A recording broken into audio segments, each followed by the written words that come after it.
To the first question about availability. And if we in the corn industry use PRX, the Pro Exporter Network, to analyze where corn was available to build ethanol plants. And PRX is challenging where is this additional land going to come, and are farmers going to switch to grow switchgrass when they have a profitable crop such as corn, soybeans, and wheat. So there's a major question, at least from the perennial grasses point of view, that there simply isn't enough land where the rain falls and Mother Nature has been kind and the soil good enough to grow, 8, 10 ton or whatever the goal is. So I second that first comment. But my question is that the corn ethanol has the potential to become an advanced biofuel. Now, currently it's not by definition, but I would like to have Andy explain further how a corn ethanol plant can become advanced biofuel by reducing the greenhouse gases, by adding other technologies, as well as the new modeling that has occurred with the better statistics on what the inputs are. The original modeling on corn ethanol was using 2000 data. And now with our technology improvements and our yield improvements, we are becoming much more efficient and better in greenhouse gas emissions. But I'd like Andy to expand on that idea of what else could be done to make corn an advanced biofuel. Can I address this first? Yeah, go for it. I'd just like to address your first question, or your first point, a little bit first, and that is the additional land. And one of my hats as a researcher is actually in looking at native systems, perennials, that sort of thing. And it's actually one of my questions. A lot of people are talking about marginal land, and I'm really interested in what the definition of that is, because people want to put new things on it. And also, how marginal land, if we have marginal land around here, there's usually a couple of reasons it's marginal. It's usually wet, or it has rocks, or it has slope. How are you going to be able to grow a different crop on there and successfully harvest it year after year if those are the constraints that you already used to call it marginal? And it's something that I think the research needs to answer. Now, I don't know if anyone wants to follow up on that, but I'll give you a second. I do, but if you want to. Go ahead. Yeah, have a shot at it. Go on. Sorry. We're going to fight for the mic now. And I think Mr. Larson brings up one of the key questions, and that was what I was alluding to when I said we need some real leadership about some real honest conversations about what this feedstock supply system is going to look like. Because where I sit and the people I talk to across a wide range of spectrums, if you go into the conservation community, they're all excited about this because this is an opportunity to convert row crop manual agricultural systems into perennial agricultural systems. So they're eyeing up the corn ground. And you talk to a lot of ag folks, and they're thinking, well, we're making money on corn, this is good. Here's a way to go after that CRP wasteland and convert it to something productive. And so we're going to put this super modified GMO switchgrass on this 32 million acres of CRP and turn that back into hardcore production land. And, I see a train wreck coming. And this is where that social consensus issue starts arising.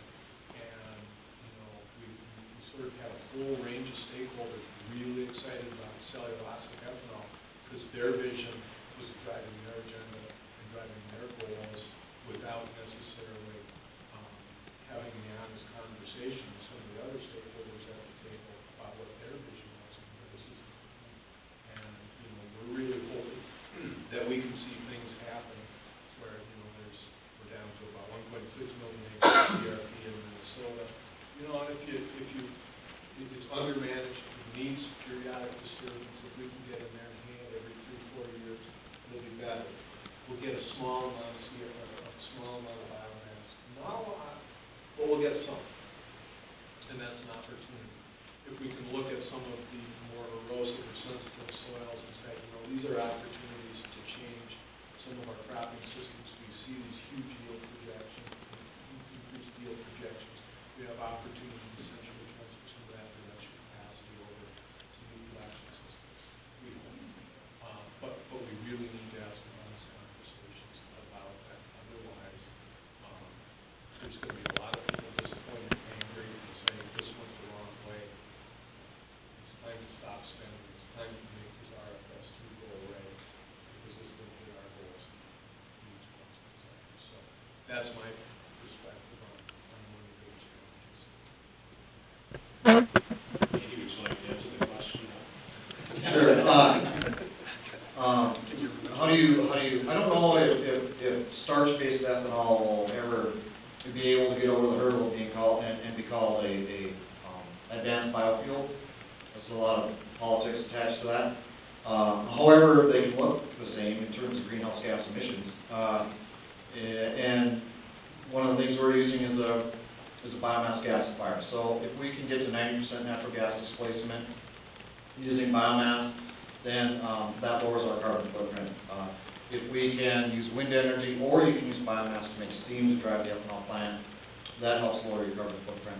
The other piece of it that you alluded to was energy efficiency. Ethanol plants today are much more efficient. At our plant, all we talk about is how can we reduce our energy consumption electrically, thermally, because there are higher value markets like California. You can be low carbon and enter their market. There's opportunity there, and quite honestly, money drives you. If you're more efficient, you're not spending as much money on gas, electricity. You're more profitable. So it's not just all about green; it's about the bottom line as well. So there's a lot of things that motivate us, and I mean, if you can get biodiesel happening out on a farm, then I don't know if the carbon life cycle takes any of that into account, but you can help drive down your carbon footprint a little more that way. Andy, a follow-up question along those lines.